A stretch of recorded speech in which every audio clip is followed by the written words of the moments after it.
Chers amis, nous avons vu précédemment, dans les 3 vidéos précédentes, comment Dieu, peu à peu, de notre souffrance, veut en faire émerger un bien plus grand. Et ce bien plus grand est toujours dans le but de nous donner le bonheur éternel. Nous avons vu que ceci est attesté dans la Sainte Écriture, attesté par notre Seigneur Jésus-Christ lui-même. Alors maintenant, la question qui se pose pour nous, lorsque nous sommes dans une situation de souffrance, une situation peut-être dramatique et même irrémédiable, comment arriver à faire la jonction, le lien entre ce fait de la souffrance terrible qui tend à nous décourager et cette réalité que cette souffrance n'échappe pas à Dieu et que Dieu nous aime et que nous devons garder confiance en Dieu. Il faut lier les deux maintenant. Alors comment faire concrètement? Concrètement, il me semble qu'il faut essayer de découvrir le trésor qui est caché dans l'irrémédiable de notre situation, dans le dramatique de notre situation. Pour découvrir ce trésor que nous ne voyons pas, qui est caché, il faut l'éclairer avec la foi. Les lumières de la foi seules peuvent nous faire pénétrer dans ce trésor. Cette souffrance que vous vivez, cette irrémédiable, vous invite donc à passer de l'apparent, du visible qui est dramatique, à l'invisible caché dedans, qui est contenu dans la souffrance. Pourquoi est-ce la souffrance qui nous permet de voir ce bien contenu? Parce que précisément la souffrance nous arrache quelque chose. Nous arrache quelque chose de nous-mêmes, de notre cœur. Nous brise le cœur. Nous brise peut-être nos espoirs humains. Nous brise notre vie. Il y a comme un détachement, un arrachement à nous-mêmes qui est fait là-dedans. Et ceci, eh bien, nous met dans l'obscurité. On ne comprend plus notre vie, qui devient absurde. On est comme dans la nuit spirituelle. Une forme de découragement qui est une nuit de l'esprit. Et précisément, c'est ça qui est terrible, mais qui est beau. C'est que la nuit, seule, nous permet de voir loin. C'est une loi de la vie de l'âme, de la vie spirituelle, que la nuit nous permet de découvrir ce que nous ne voyions pas avant. D'ailleurs, on voit ça dans le monde matériel. La lumière du soleil nous empêche de voir loin. Ça peut paraître paradoxal, la lumière du soleil nous fait voir bien tout ce qui est autour de nous, mais nous empêche de voir loin. Et dès lors qu'il fait nuit, à ce moment-là, nos yeux, notre regard perce à travers le firmament, et on voit infiniment plus loin, et on découvre tout ce firmament étoilé, tous ces myriades d'étoiles, cette merveille du ciel, cet au-delà de la lumière, au-delà du soleil, que nous pénétrons par la nuit. C'est exactement ce qui se passe par la souffrance. Seule la souffrance nous détache de tout ce qui est les objets qui sont autour de nous, toute notre vie habituelle, qui en fait nous fait obstacle, concentre notre regard, notre cœur, notre action sur ce quotidien, sur cette organisation de notre vie dans laquelle nous baignons actuellement, mais qui nous empêche de nous projeter au-delà, de voir au-delà.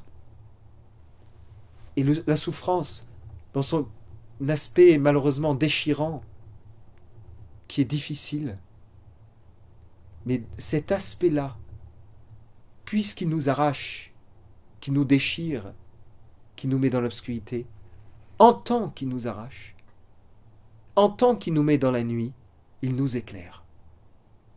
Il nous fait voir que notre vie est autre chose que dans lequel nous vivons habituellement.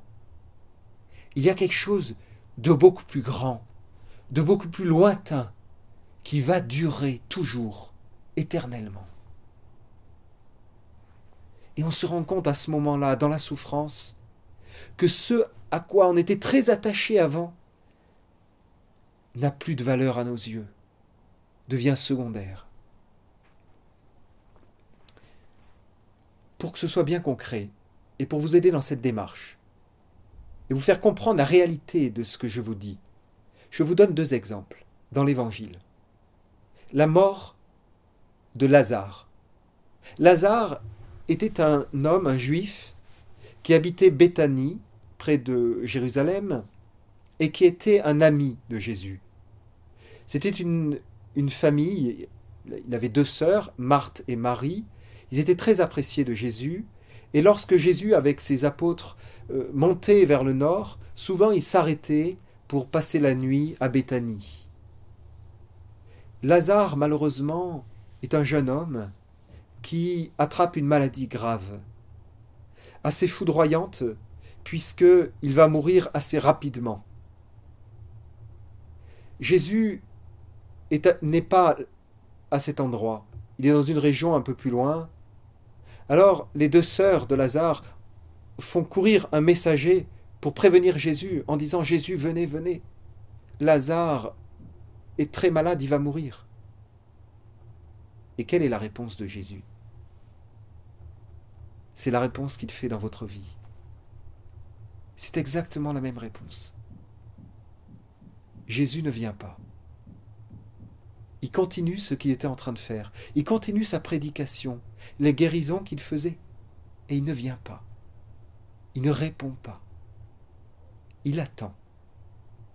Il attend pour permettre à l'irrémédiable de s'installer vraiment. Il a fait ça. Il a attendu que Lazare meure vraiment. Et une fois que Lazare est mort, il a attendu encore. Et ensuite, il est venu.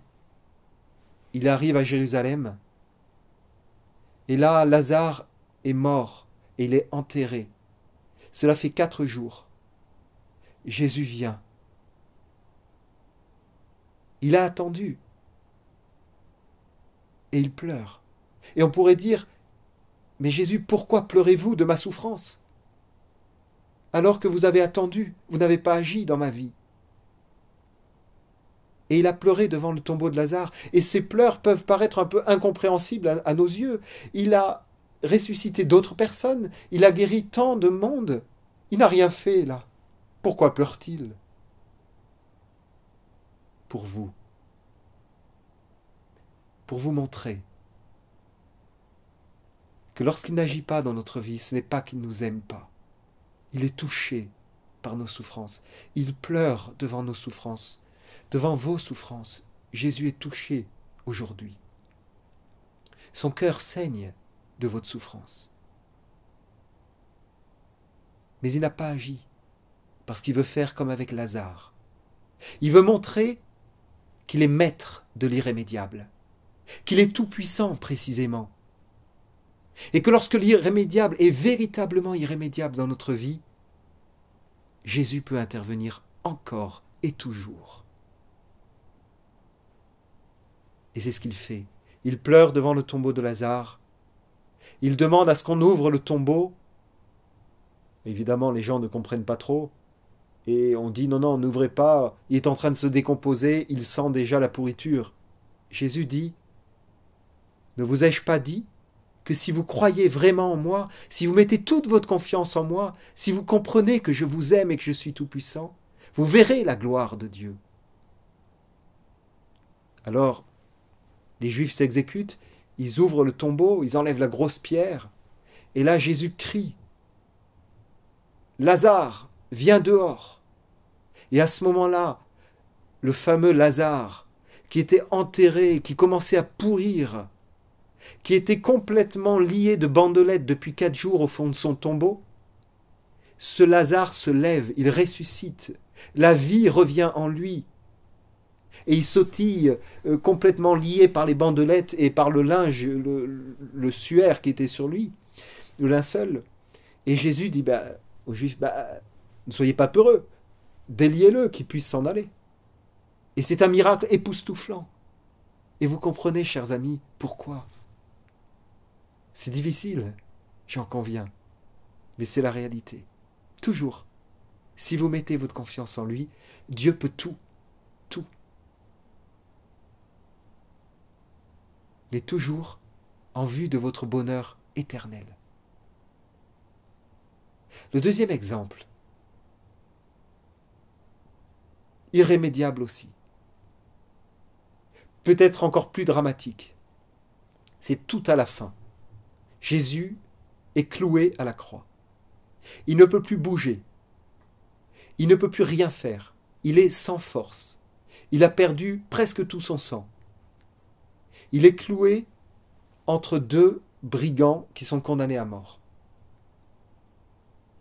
Et il y a un des brigands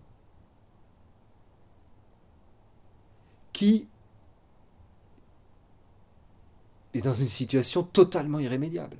Et pour son corps, il va mourir d'ici 1 ou 2 heures. Et pour son âme, puisque c'est un sacré pécheur, il était condamné à mort à cause des crimes qu'il faisait. Donc il peut désespérer de son salut. Ne désespérez jamais du salut. Jamais. Parce que précisément, Dieu veut montrer qu'il a tout dans ses mains. Et ce larron va se tourner vers Jésus qui en croit et va lui dire « Seigneur, lorsque vous serez dans votre royaume, souvenez-vous de moi. » Et Jésus lui répond très simplement « En vérité, je te le dis, ce soir, tu seras avec moi dans le paradis. » Voyez la façon d'agir de Dieu. Lorsqu'on est dans l'irrémédiable, lorsqu'on est dans la souffrance extrême, dans toute la situation qui pourrait nous décourager, même pour notre âme, Dieu demande une espérance totale. Imaginez cet homme en croix qui voit un mourant à côté de lui, presque un cadavre. Il a encore un souffle de vie, Jésus, mais il a du mal à parler. Et il lui dit, « Souvenez-vous de moi quand vous serez dans votre royaume. » Est-ce que ce n'est pas une espérance profonde, ça? Voilà l'exemple. Et si c'est arrivé, en réalité, il y a 2000 ans, et que c'est relaté dans l'Évangile, ce n'est pas un hasard. C'est précisément pour nous montrer, Dieu a voulu que ça se passe comme ça, pour nous montrer qu'on peut toujours espérer. Et qu'il faut nous faire ces actes d'espérance profonde en Dieu. Alors je vous en prie, laissez votre âme être investie par cette espérance surnaturelle, totale en Dieu.